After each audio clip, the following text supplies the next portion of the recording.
Britney Spears' manager sent me a cease and desist. Let's talk about it. Cade Hudson sent me a cease and desist because I talked about him coming on to me and how I rejected his advances. I will throw up the actual cease and desist at some point during these videos. It's going to be 2 or 3 parts, so lock in. And Cade, you can try to send me another one, but the only thing I'm going to do is print it out and wipe my ass with it. I will not respond to your scare tactics unless it is actually in court. I'm talking about this now because over the past week, Britney fans have started wondering, is Cade using Britney Spears? Reason being, this was posted to Britney Spears' Instagram story. I pulled it from Twitter because an Instagram story obviously expires in 24 hours. This was sounding an alarm to Britney fans because Britney Spears never posts to her story. Not only does she not post to her Instagram story, but this play is starring Cade's boyfriend. The lawyer that sent me the cease and desist is Andrew Brettler. Andrew Brettler is famous for representing men who are accused of SA. Men like Prince Andrew, men like Bryan Singer, men like Danny Masterson, who is currently in jail for 30 years. A very peculiar choice of a lawyer if you're trying to look like someone who does not SA people. Now, SA is not something that I ever accused Cade of, but someone has. A heterosexual actor that Cade allegedly offered $1,000 to, as well as offered an introduction to Amanda Seyfried. Let me remind you that the entire point of this conversation is what Britney fans are asking: does Cade use Britney Spears? Now, if those accusations are true, it sounds like he used Amanda Seyfried. I want to preface this next part by saying I'm a major fan of both Britney Spears and Paris Hilton. Paris Hilton is another person that he considers, and I believe she considers, her best friend. The Simple Life is where I developed my sense of humor. Baby One More Time was one of my very first CDs. So I have no intention of hurting them by saying this, but I have a feeling that neither one of them really know who Cade is when they're not around. Paris was a regular at the salon I worked at in Beverly Hills for 5 years. She is truly the sweetest baby angel. I would watch her dog for her. We would talk about our friends in common, like my friend Steven, who won her BFF show. She would invite me and the rest of the staff to the parties that she was having at her house, like the Halloween parties. She would take photos with me when I was at work when I definitely should not have been asking to take them. In fact, she would take photos with any person I ever saw ask her. She never said no. I've met her mom. I've met her Aunt Kim. I've met some of her cousins. I know Farrah. Truly, the whole family is so sweet. And actually, people who are born and raised in Beverly Hills like that, they're always the nicest people. It's the people who move here who are kind of monsters. That being said, when you see someone or meet somebody like Paris or Britney, and they're the sweetest people, and then you see they're surrounding themselves with somebody like this, you can't help but feel like, ugh, because like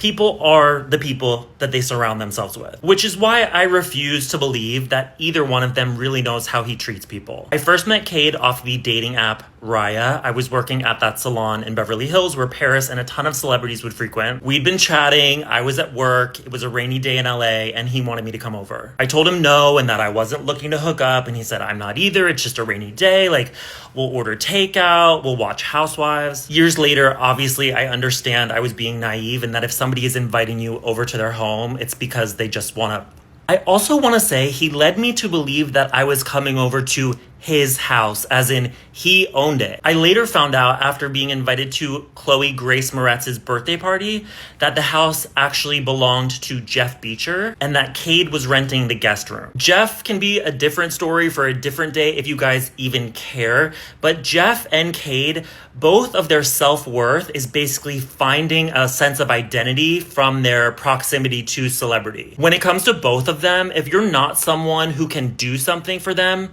they both may as well just spit on you. I just remembered this. I actually was sent to Jeff's house another time to pick up for a celebrity from this, what's the right way to say it? Little person who has since passed away. R.I.P. King. So when I get to Cade's house, he leads me to his bedroom. The housewives were already on, so it's clear that's where he wanted us to hang out.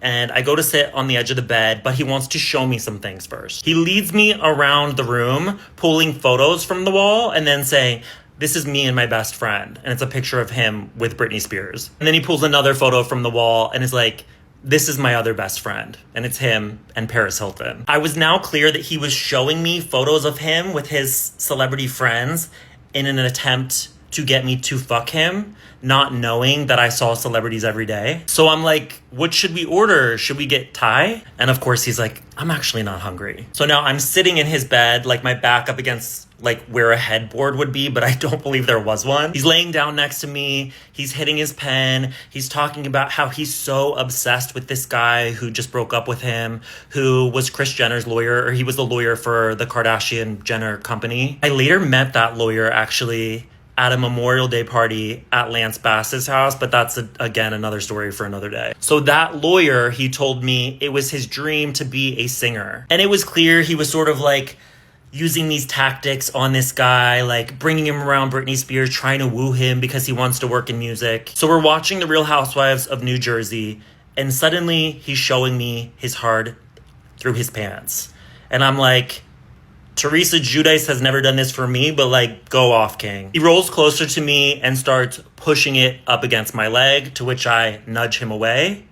He then does it a second time, and then I nudge him away. It happened at minimum 2 times. It could have been 3, but I've learned my lessons when it comes to the law. You only say what you are absolutely sure of, not what might have happened. Anyway, I'm thinking, bro, no. 1, you look like a literal monkey, like an actual monkey. 2, you were talking to me about this other dude.